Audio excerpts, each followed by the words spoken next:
I'm putting out another Velveeta video tomorrow, and I have to admit that I am a little scared. I'm afraid that you won't align with some of her beliefs or opinions and that you'll turn against her. I mean, I don't align with some of her beliefs or opinions some of the time, but I'm listening to her and she is speaking through me, to me. And these days I just think it is so hard, so truly hard to listen to someone that might have a different belief or opinion from ourselves.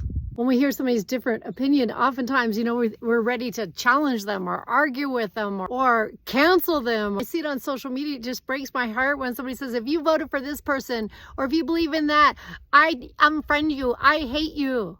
And I don't ever want to hate. I want to understand. I want to understand what it's like to walk in another's shoes. I want to understand what it's like to be you, how you see the world, how you perceive the world. What's your story?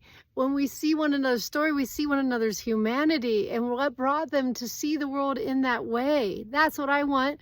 And maybe, you know, you're thinking, oh, and you shouldn't write a character if you don't know, if you aren't certain, 100% certain about the facts that you're writing about.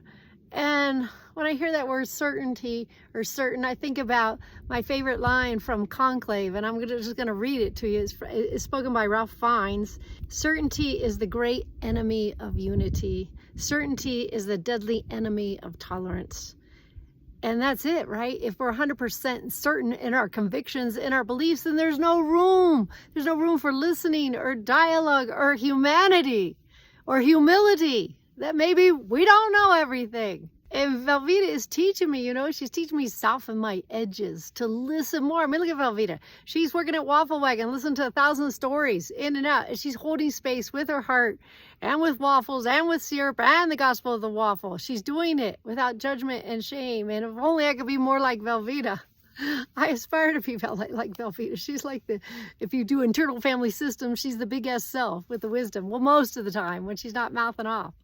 Even that's good though. Where did Velveeta came from? She came from Appalachia. She's a part of me. She's a part of my history. I mean, I didn't grow up in Appalachia, but my dad did in Mingo County, West Virginia. I was there till he was 10 years old, and he was orphaned by his mother and father, never to see them again, and put in an orphanage. So I guess through Velveeta, I'm finding my way back to those roots, back to the grit and beauty of that place, which I never lived, but I believe somewhere lives in me. And I wanted to know more about Mingo County. You know, I went to ChatGPT, certain to get the facts, because ChatGPT is all about certainty and facts. Not, it even makes mistakes. But here's what it said about Mingo County, West Virginia, where I'm basing Velveeta's character. It is the home of the Hatfields and the McCoys. It's in the heart of the Appalachians on the Tug River. It was the home of Matewan. If you saw like Ray movie with John Sayles, and I was in love with John Sayles when I was 20. So I'm going to marry John Sayles. He is the highest drug overdose rates in the nation. Out of a population of 100,000, 136 people died of opiate addiction last year. I'm going to believe that everybody in that town knows somebody that died of opiate addiction. Opiates are prescribed by doctors there.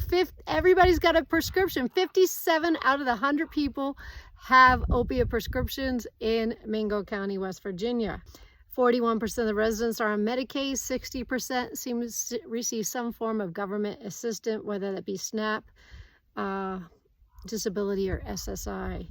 So the people there are struggling as a community, but I'm also reading their survival, their resilience, and it is through story and sharing stories that keep us going, keep people surviving and speaking the truth, and that is Velveeta's world. Even though Velveeta might see the world you do or I do, she's speaking her truth, and I'm listening.